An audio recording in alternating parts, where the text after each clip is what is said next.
my husband brought home. His long-lost cousin, but I discovered she was actually his ex-fiancée. Now they're together and I'm starting over at 31. I, 31F, have been married to Brian, 33M, for 3 years now. We met at a charity event for a local animal shelter where we both volunteered. I was immediately drawn to his kind eyes and infectious laugh.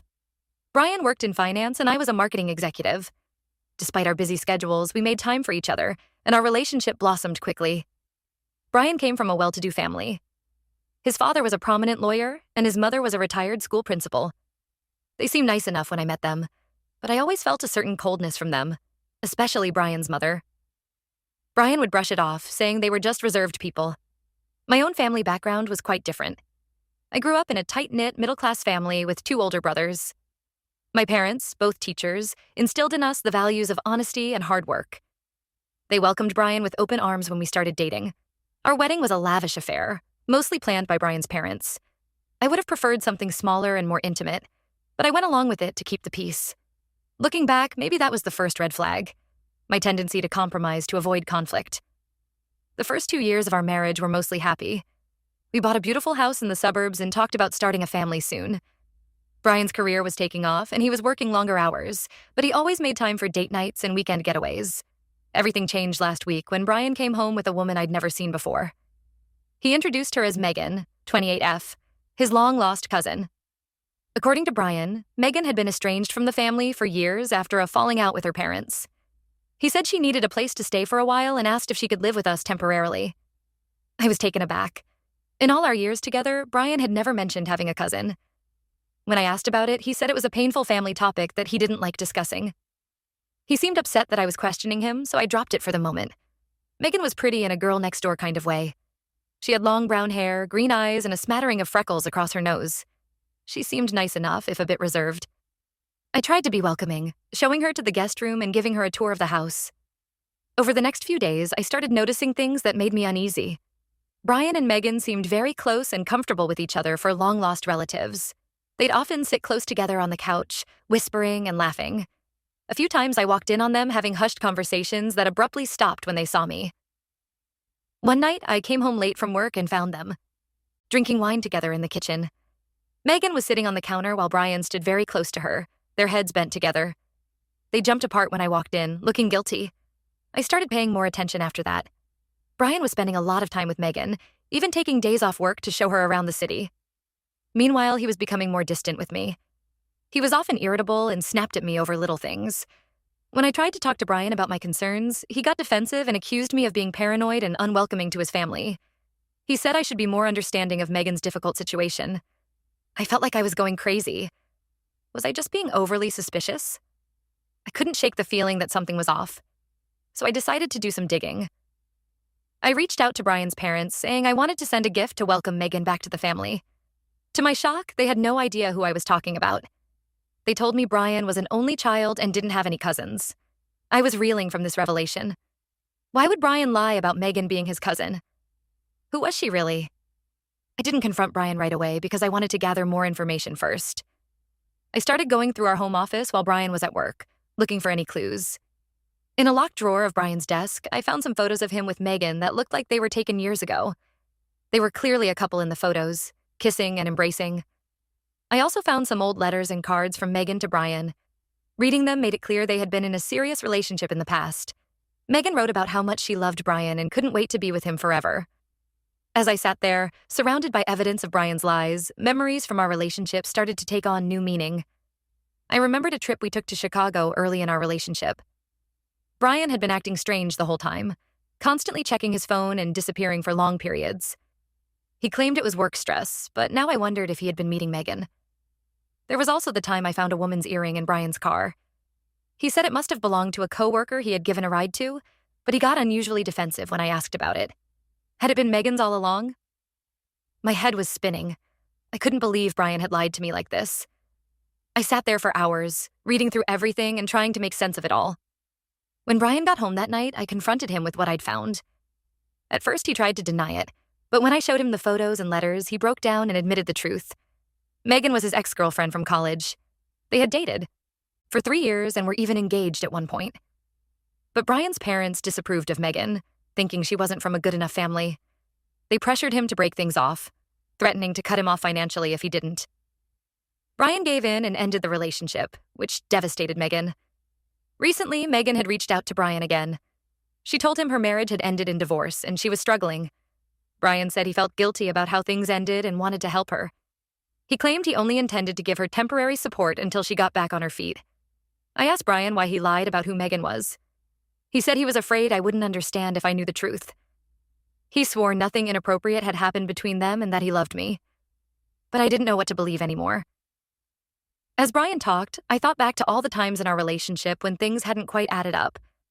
The unexplained absences, the secretive phone calls, the times he got overly defensive about innocent questions. Had he been in touch with Megan all along? I thought about my own family. How disappointed they would be to learn about Brian's deception. My brothers had always been protective of me, and I knew they would be furious. My parents, who valued honesty above all else, would be heartbroken. I told Brian that Megan needed to leave our home immediately. He initially protested, but gave in when he saw how serious I was. Megan left that night to stay with a friend. Now I'm left trying to process everything. I feel betrayed and like my whole marriage has been built on lies. The future I thought we were building together, the plans for children, the house we bought, the life we were creating, it all feels tainted now. Brian is begging for forgiveness, promising to cut all ties with Megan and go to couples counseling. But I don't know if I can ever trust him again. Every time I look at him, I see the photos of him with Megan, the love letters she wrote him. I haven't told anyone what's happening yet. I'm embarrassed and ashamed, feeling like I should have seen this coming. I keep replaying every moment of our relationship in my head, wondering what else I might have missed. I'm not sure what to do next. Should I try to work things out with Brian? Or is this betrayal too big to move past? I love him, or at least I thought I did. But how can I stay with someone who lied so easily and for so long? I'm scared of starting over at 31. We've built a life together, and the thought of dismantling it is overwhelming.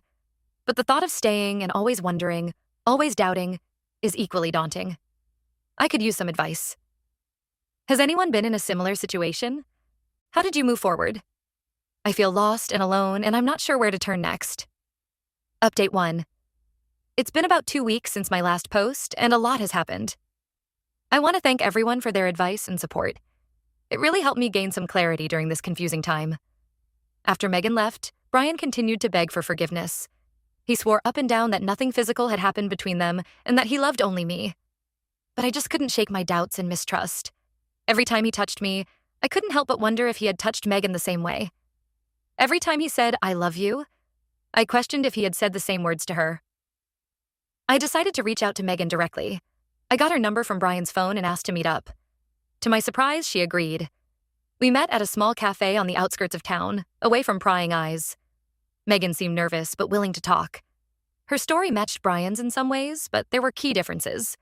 She confirmed they had dated in college and been engaged. But according to Megan, Brian had reached out to her recently, not the other way around. Megan said Brian had been unhappy in our marriage and was considering leaving me. He had contacted her saying he still had feelings for her and wanted to reconnect. She admitted they had kissed a few times while living in our house, but claimed it hadn't gone further than that. As Megan talked, I remembered a conversation Brian and I had about 6 months ago. We had been discussing having children, and Brian had seemed hesitant. At the time, I thought he was just nervous about the big step. Now I wondered if he had already been thinking about leaving me. I was stunned by Megan's revelations. This was so different from what Brian had told me. When I confronted him with Megan's version of events, he initially tried to deny it. But when I pressed him, he finally broke down and admitted it was true. Brian confessed that he had been having doubts about our marriage for a while. He said he felt we had grown apart, and he wasn't sure if he still loved me. When he ran into Megan by chance a few months ago, old feelings resurfaced. They started talking and texting regularly. Eventually, Brian invited Megan to stay with us under false pretenses. He claimed he wanted to see if there was still a spark between them before making any decisions about our marriage.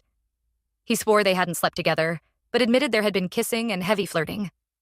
As Brian confessed, I thought back to all the little changes in his behavior over the past few months. The way he had stopped kissing me goodbye in the mornings.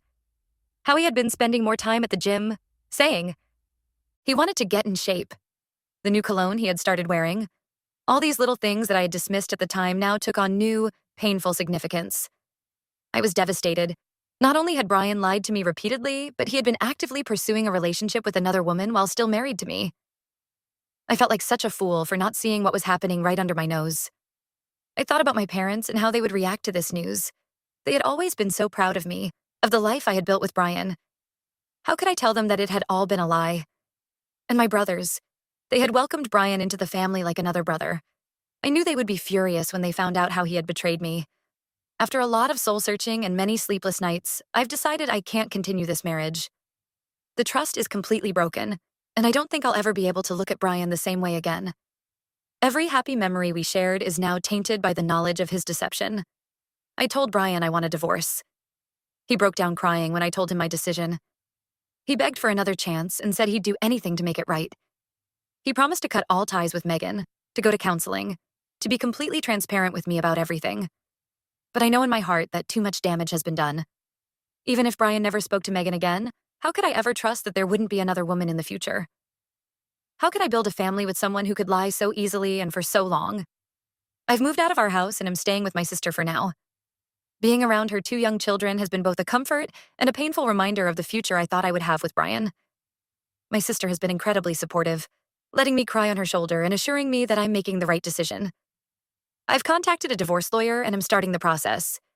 It's painful and scary, but I know it's the right thing for me. I'm dreading telling my parents, but I know they'll support me no matter what. As for Brian and Megan, I'm not sure what will happen with them. Part of me hopes they end up miserable together, but mostly I just want to move on and heal. I'm trying to focus on myself and building a new life. I've started seeing a therapist to help me process everything. It's been helpful to have a neutral party to talk to, someone who can help me work through my feelings of betrayal and loss. I'm also throwing myself into my work. I've taken on some new projects at the office, which has been a welcome distraction. My boss has been understanding about the situation and has given me some flexibility with my hours as I deal with the divorce proceedings. There are still moments when I miss Brian terribly. I miss the life we had together, the future we had planned. But then I remember the lies, the deception, and I know I'm making the right choice. Thank you again to everyone who offered support and advice. It really helped me find the strength to stand up for myself and make this difficult decision. I know I have a long road ahead, but I'm hopeful for the future. I'll update again once the divorce is finalized. Update 2. It's been about a month since my last update, and things have continued to be challenging, but I'm slowly healing. The divorce proceedings are underway. Brian initially tried to contest it, claiming he had made a mistake and wanted to work things out. He sent me long emails detailing all the good times we had shared, reminiscing about our first date, our wedding day, the trips we had taken together. Reading these messages was like twisting a knife in my heart. I almost wavered in my decision a few times, but I held firm. Eventually, Brian agreed to an uncontested divorce, which should make the process smoother. I think he finally realized that there was no going back after what he had done. One unexpected development was that Brian's parents reached out to me. They had heard about what happened from Brian and wanted to offer their support. To my surprise, they were furious with Brian for his behavior. Brian's mom, Linda, invited me to lunch. She shared some family history I hadn't known before. Apparently, Brian had a pattern of this behavior. In college, he had cheated on Megan with another girl, which was the real reason for their initial breakup. His parents had covered for him at the time, thinking it was just a youthful mistake. Linda apologized profusely for not warning me about Brian's past. She said they had hoped he had changed and grown up. She offered to testify on my behalf if needed in the divorce proceedings. While I appreciated Linda's support, it also made me angry that this information had been hidden from me. If I had known about Brian's history of infidelity, I might have been more cautious or seen the red flags sooner. I couldn't help but feel that Linda and her husband were partly responsible for enabling Brian's behavior over the years. In terms of the practical aspects of separating our lives, it's been stressful but manageable. We're selling our house and dividing up our assets. Thankfully, we don't have children, which makes things less complicated. But it's still painful to dismantle the life we built together. Each item we divide feels like another little death of our relationship. I'm still staying with my sister for now, but I'm looking for my own place. It's daunting to think about starting over on my own, but also exciting in a way. I'm rediscovering parts of myself that got lost in my marriage. I've started painting again, a hobby I had given up when things got busy with work and married life. As for Brian and Megan, I've heard through mutual friends that they are together now. Apparently, they made their relationship official just weeks after I moved out. It stung to hear that, but it also reaffirmed that I made the right choice in leaving. Clearly, Brian's feelings for Megan were more than just a fleeting temptation. I'm focusing on healing and rebuilding my life. I've reconnected with old friends I had drifted away from during my marriage. It's been nice to remember who I was before I became Brian's wife. I'm throwing myself into my work and considering a career change I had always dreamed about but never pursued. Brian had always discouraged it, saying it was too risky, but now I'm free to make my own choices. I finally told my parents about the divorce. They were shocked and saddened, but incredibly supportive. My mom came to stay with me for a week, helping me sort through my things and just being there for me. My dad, usually a man of few words, told me how proud he was of me for standing up for myself. Their support has meant the world to me. Some days are still really hard. I have moments of doubt and loneliness. There are times when I miss the comfort and familiarity of my life with Brian, but overall, I know I'm on the right path. I'm proud of myself for being strong enough to walk away from a bad situation instead of settling. My therapist has been helping me work through my feelings of betrayal and self-doubt. We've been exploring why I stayed silent about my suspicions for so long and how I can trust my instincts more in the future. It's painful work, but I know it's necessary if I want to have healthy relationships moving forward. I've also joined a support group for people going through divorce. It's been helpful to talk to others who understand what I'm going through. Hearing their stories has made me feel less alone in this journey. Work continues to be a good distraction. I've thrown myself into a big project that's been challenging but rewarding. My boss has hinted at a possible promotion in the near future, which is exciting. Thank you again to this community for all the support. It's been a source of strength during this difficult time. I'll post another update once the divorce is finalized. Update 3. It's been about 3 months since my last update. The divorce was finalized last week, and I'm feeling a mix of emotions: relief, sadness, and hope for the future. The process ended up being relatively smooth, thanks in large part to the support of Brian's parents. True to her word, Linda provided a statement about Brian's history of infidelity, which helped my case. In the end, we reached a fair settlement without having to go to court. I've moved into my own apartment now. It's small but cozy, and it feels good to have a space that's all mine. I've been enjoying decorating it and making it feel like home. I've hung up some of my paintings, which feels like a symbol of reclaiming my identity. As for Brian and Megan, I've heard through the grapevine that things aren't going well for them. Apparently, the excitement of their affair has worn off and they're struggling with trust issues. Brian's cousin told me that he saw them having a heated argument in public recently. Part of me feels a bit of schadenfreude, but mostly I'm just glad it's not my problem anymore. I've started dating again, very casually. It's been both exciting and terrifying. My first date was a disaster. I was so nervous I could barely string 2 words together. But it's gotten easier with practice. I'm taking things slow and being careful with my heart. But it's nice to be reminded that there are good people out there. Work has been a great distraction and source of fulfillment. I got that promotion I mentioned in my last update, which has been a nice boost to my confidence. I'm also taking some classes towards that career change I talked about before. It feels good to be working towards a goal that's just for me. My relationship with my family has grown even stronger through this ordeal. My brothers have been incredibly protective, sometimes to a fault. I've had to remind them a few times that I can fight my own battles now. My parents have been a constant source of support, always there with a listening ear or a home-cooked meal when I need it. I still have moments of sadness and anger about what happened. The other day, I found an old photo of Brian and me from our honeymoon, and it brought back a flood of emotions. But those moments are becoming less frequent and less intense. I'm starting to look back on my marriage as a learning experience rather than just a source of pain. I'm proud of how far I've come and excited about what the future holds. For the first time in a long time, I feel like I'm living life on my own terms. It's scary sometimes, but also incredibly freeing. Thank you all for being part of this journey with me. Your support and advice have been invaluable. While I hope to never need this kind of support again, I'm grateful it was here when I did. Here's to new beginnings and the adventures that lie ahead.